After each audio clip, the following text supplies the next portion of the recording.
In this video, we'll be discussing section 2.1 from chapter 2 of S1, and we'll be starting with measures of location and spread. So in this chapter, we'll be discussing mean, median, range, and mode, and the forms of averages. Okay, range is not a form of average though.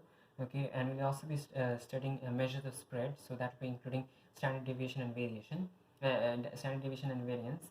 Okay, so in this first section we'll be discussing types of data, okay, and frequency tables. Okay, so data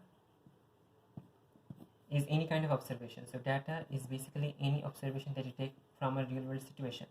Okay, so let's say that if you want to determine the number of apples that every tree has in an orchard, in that case the number of apples that every tree has would be considered your data. Okay, now okay, these observations or measurements are called data. Now this data could be numerical or non-numerical. Okay, so if the data is non-numerical, in that case you call it qualitative data, because it is not it has to do with the quality. Okay, in other words, it is a factual description.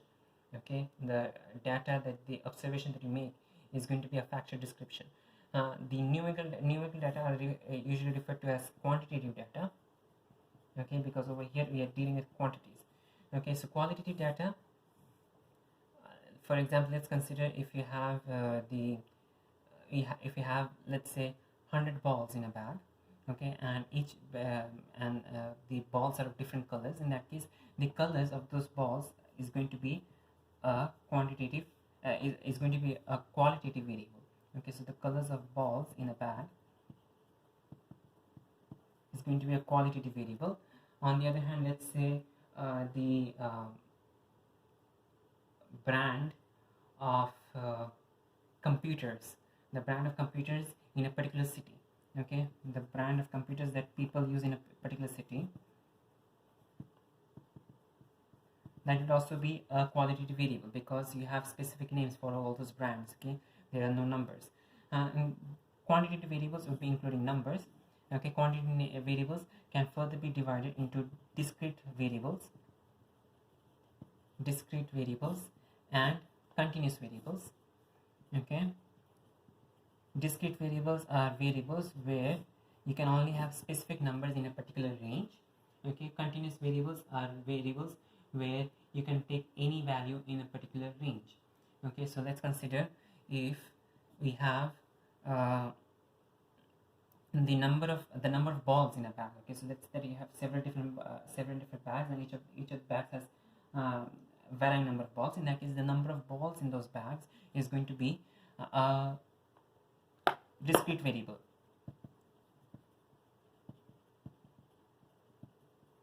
Okay, let's say you could have 70 balls, you could have 71 balls, but it is not possible to have 70.5 balls. Okay, on the other hand, a continuous variable, let's say the time taken, okay, the time taken for sprinters to complete a sprint. Okay, in a sprint competition, let's say that we have someone measuring the time, okay, for the sprinters to complete a sprint. Okay, in this case, you could have any value. You could have 70 seconds, you could have 71 seconds, you could have 70.5 seconds, you could have 70.01 seconds, you could have 70.025 seconds. Okay, so any between 70 and 71 you could have an infinite number of possible values, and therefore this is a continuous variable. Okay, so usually time, okay, since time is on a continuous range, time is a continuous variable.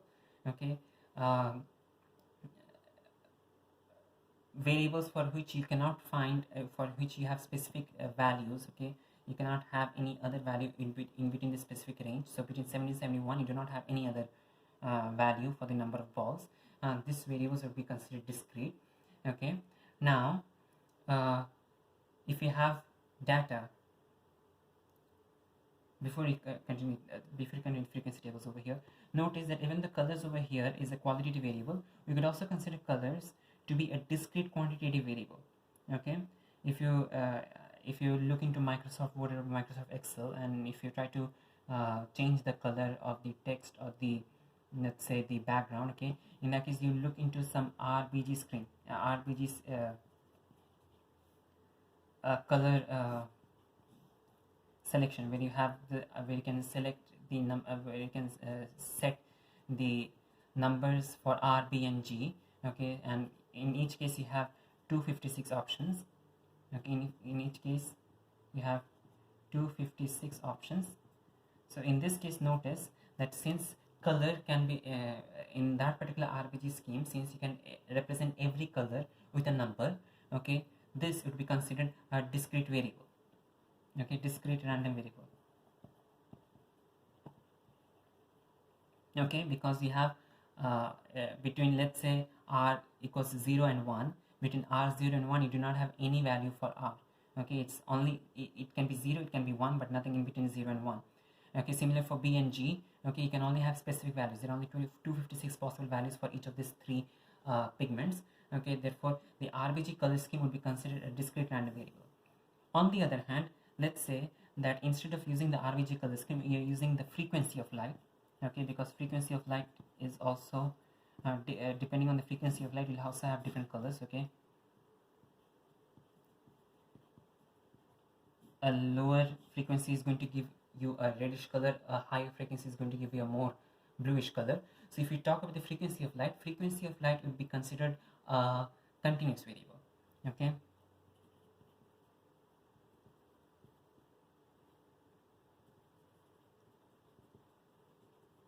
in that case color would be considered a continuous qualitative variable. Okay, so you could have, let's say, for RGB you could have only maybe R0, R B 200, G 100. Okay, so you can only have specific numbers. For color you could have 500,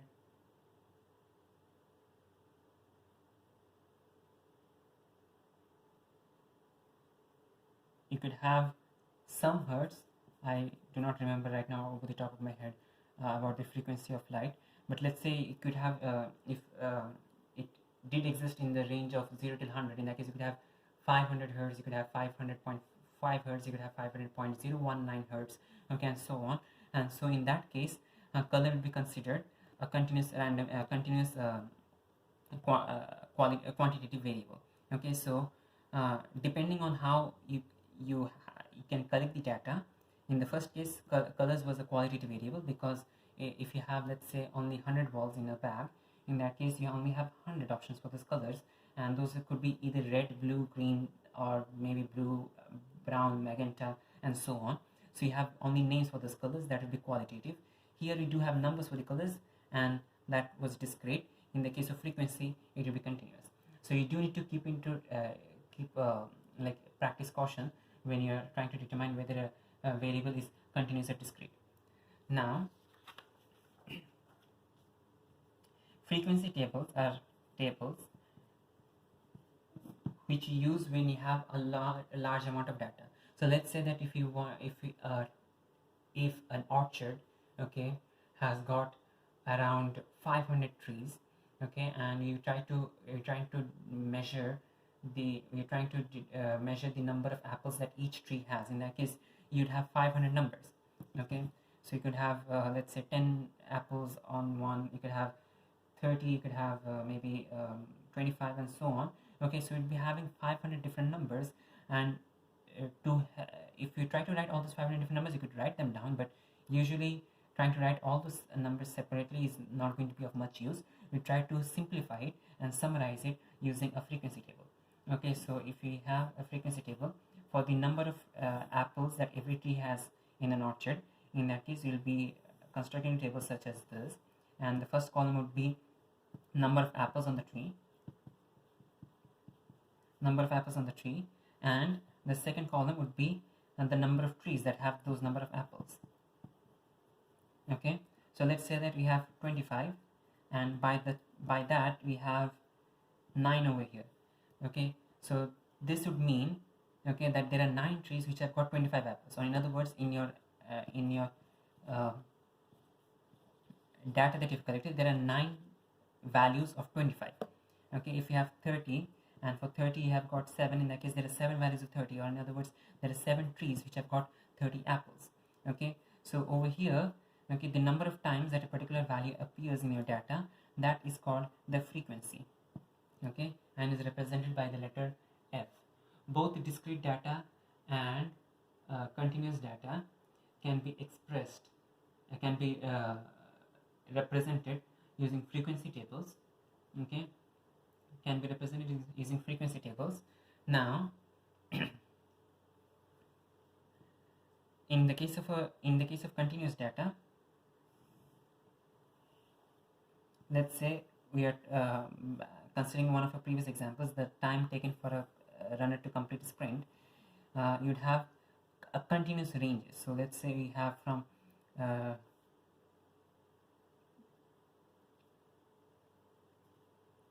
60 seconds to 65 seconds, 66 seconds to 70 seconds, 70 seconds to 75 seconds, and so on. And for each of this, we do have some frequency over here, the number of sprinters who completed in that time range. Okay, we have maybe, let's say 2, we have 4, we have 3 over here, and so on. Okay, so for discrete data, usually we'll be having individual numbers. For continuous data, we'll be having this groups. Okay, these groups will be referred to as classes.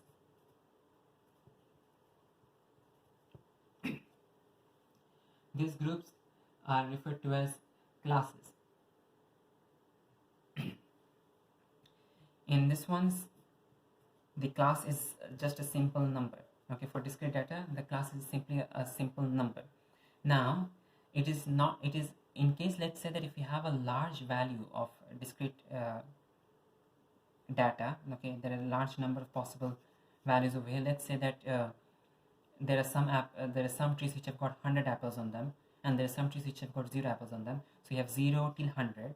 Okay, in that case, notice that if we constructed the frequency table because we had a lot of data. That's why we tried to construct the frequency table to make the representation more concise. But over here, we still have 100 rows. If you have from 0 to 100, in that case, you still have 101 rows, and it might be better to club this up. Okay, to club some of the rows into a single class. Okay, so now if we club them up, in that case we have number of apples, and we have the number of trees F. Okay, and now if we club them up, we have 0 till 5 apples, then we have 6 till 10 apples. Okay, and then maybe we have 11 till 15 apples. Okay, then you have 16 till 20 apples, and so on. Okay, 16 till 20 apples, and so on. So in other words, if discrete data can be expressed both as single numbers and also in groups. Okay, when you're constructing a frequency table for discrete data. For continuous data, you always have groups. Okay, now these groups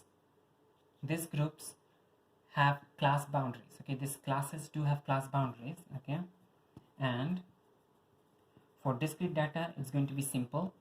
If you do not have any class boundaries, in that case, there is nothing to worry about class boundaries. You just have the class 30, 25, 30, 25, 20. But if you have discrete data, in that case, the class boundary is going to be simply the lower value and the higher value. Okay, if you have, let's say, if a tree has 5 apples, it is going to go into the category 0. Excuse me. If you have a tree that has 5 apples, it is going to go into the first category. If you have a tree that has got 10 apples, it is going to go into the second category. If you have a tree that has 14 apples, it is going to go into the third category, and so on. So the first class has boundary 0 and 5. The first class is boundary 0 and 5, and your class width is going to be the width of the class, and you simply find that by subtracting the higher boundary from subtracting the lower boundary from the higher boundary. So the first class has got width 5.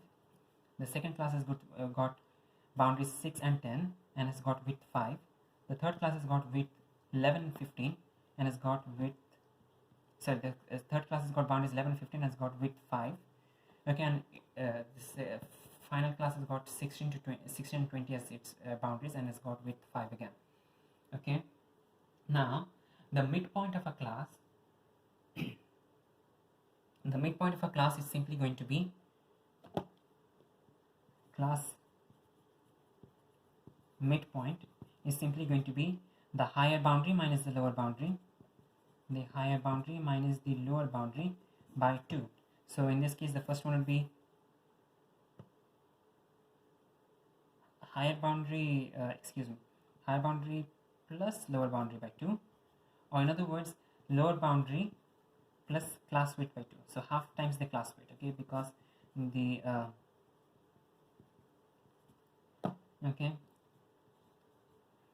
so the class width is 5, so midpoint is going to be 2.5 times 2.5 from either the lower or the higher boundary. Okay, so 2.5 with 0 is going to give you 2.5. For this one the width is going to be, this ones we're having with class width 4. The first one was only the one that had class width 5, the other ones had class width 4. Okay, so over here the midpoint is going to be 8, here the midpoint is going to be 13, here the midpoint is going to be 18. For the first one the midpoint is going to be 2.5. okay, even though you cannot have 2.5 number of apples, it is still okay for the midpoint to be a decimal number. Okay, midpoints can be decimals, midpoints can be numbers that the discrete variable might not be able to take. Okay, now coming back over here to continuous data.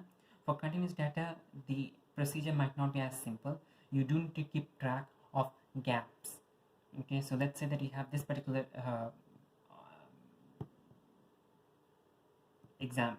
let's consider the example on page 7, okay, which has two tables with continuous data. In the first table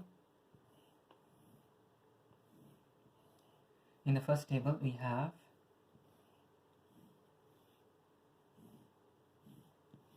both the tables are representing almost the same data, but they are not the same. In the first table we have 55 to 65, 65 to 17, 70 to 75, and 75 to 90.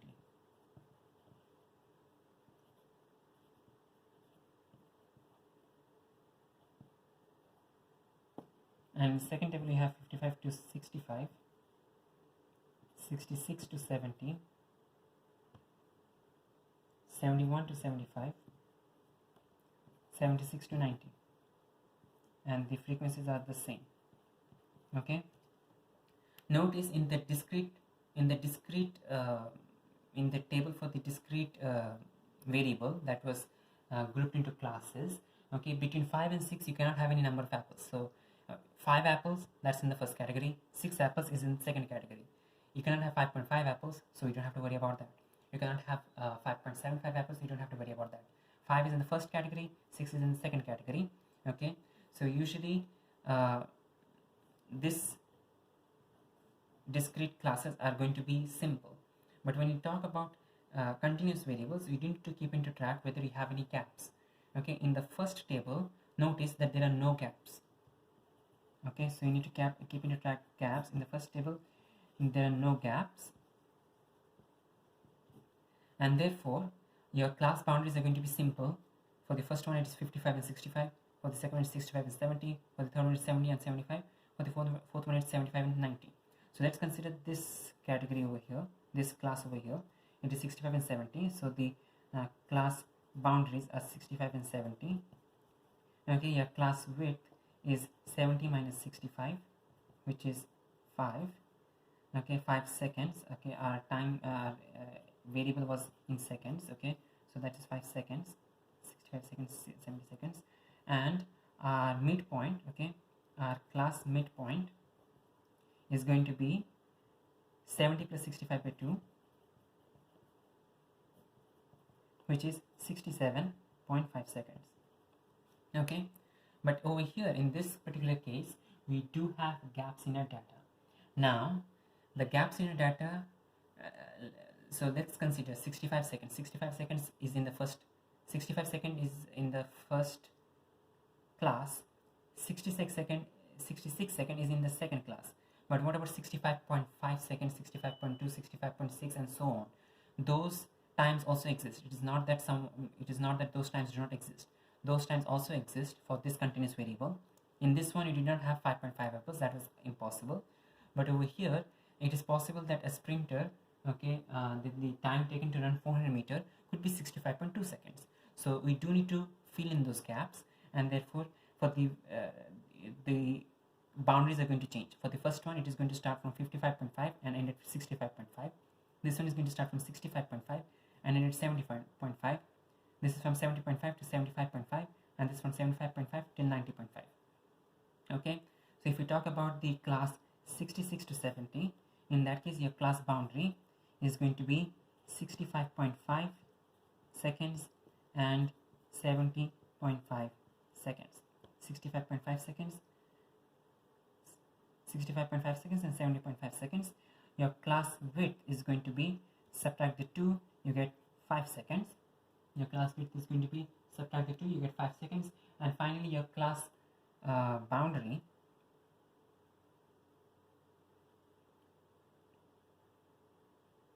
boundary is going to be 65.5 plus 75.5 divided by 2.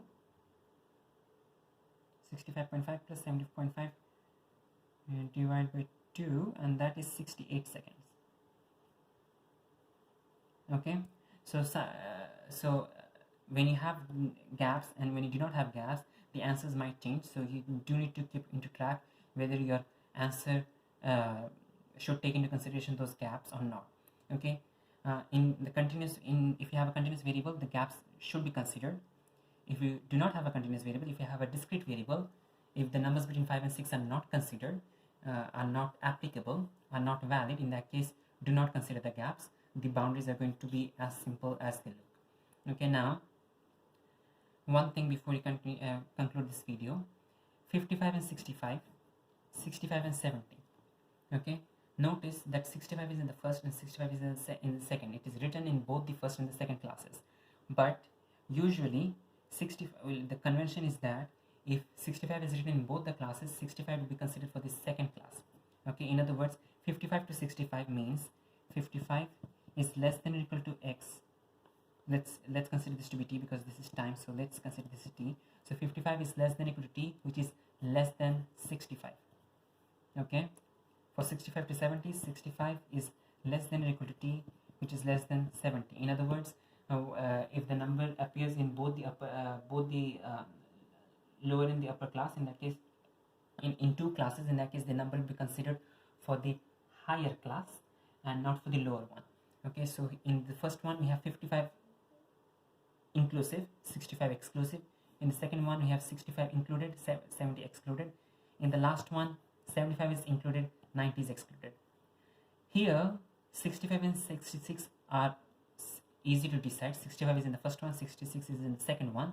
But talking about 65.5, okay, 65.5 would be considered for the second one and not for the first one. The first one would be 54.5 is less than or equal to t, which is less than 65.5, and then the second one would be considered 65.5 is less than or equal to t, which is less than 70.5. In other words, 65.5 is not part of the first one but the second one.